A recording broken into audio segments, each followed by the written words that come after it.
Hi hello ఎంవిస్కు స్వాగతం. నేను మీ Ramadurgam Madhu.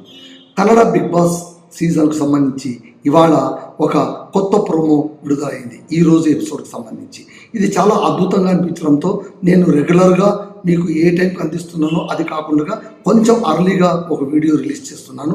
Because it is so special.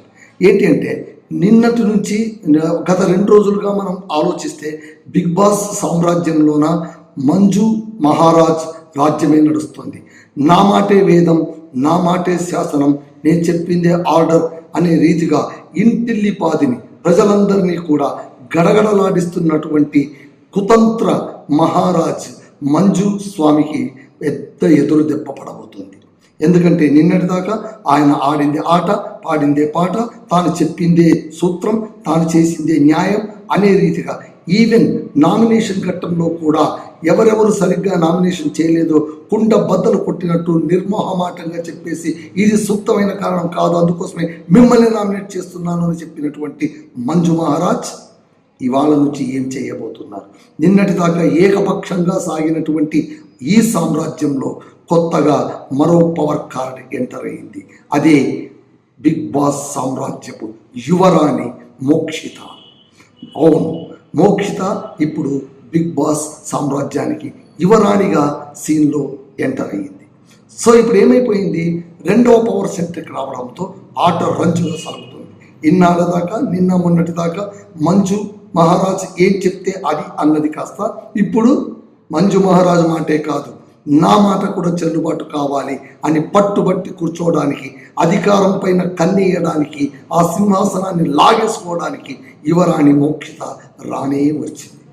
మరి ఆ యువరాణి ఏం చేయబోతుంది? ఈ ప్రోమో చాలా ఆసక్తికరంగా ఉంది.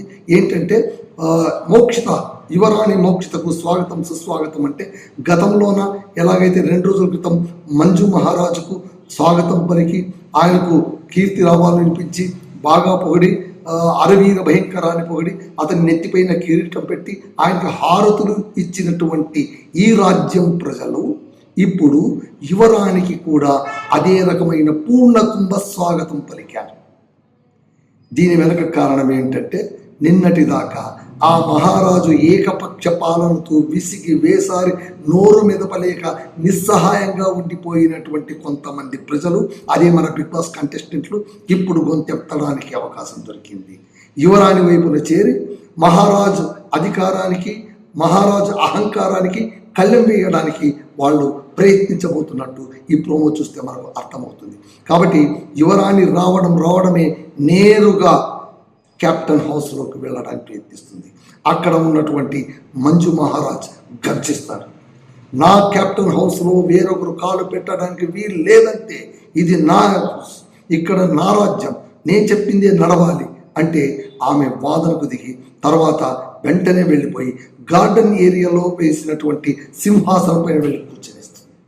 సో యువరాణి గారు మహారాజు గారి మాటను లెక్క చేయకుండా, ఖాతరు చేయకుండా వెళ్ళి ఆ సింహాసనం పైన కూర్చున్నారు. మళ్ళీ ఇప్పుడు ఏం చేయబోతున్నారు? రాజ్యంలోని ప్రజలు 2 వర్గాలుగా చీలిపోతారా? ఖచ్చితంగా చీలిపోతారు.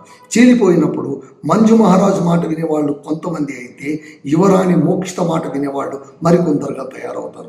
సహజంగా నా ఊహ ప్రకారం, మనం చూసిన ప్రోమో ప్రకారం ఈ హౌస్లోన మోక్షిత అంటే పడని వాళ్ళు, త్రివిక్రమ్ కావచ్చు, భవ్య కావచ్చు, మరికొంతమంది కావచ్చు, వాళ్ళు సహజంగానే ఎక్కడికి వెళ్తారు?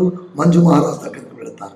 కాకపోతే మనకు చాలా కనిపించేది ఏంటంటే శశిర్ శాస్త్రి, ఆ తర్వాత హనుమంత, వీళ్ళిద్దరు కూడా మోక్షిత యువరాణి పక్కన కూర్చున్నట్టుగా మనకు అనిపిస్తుంది.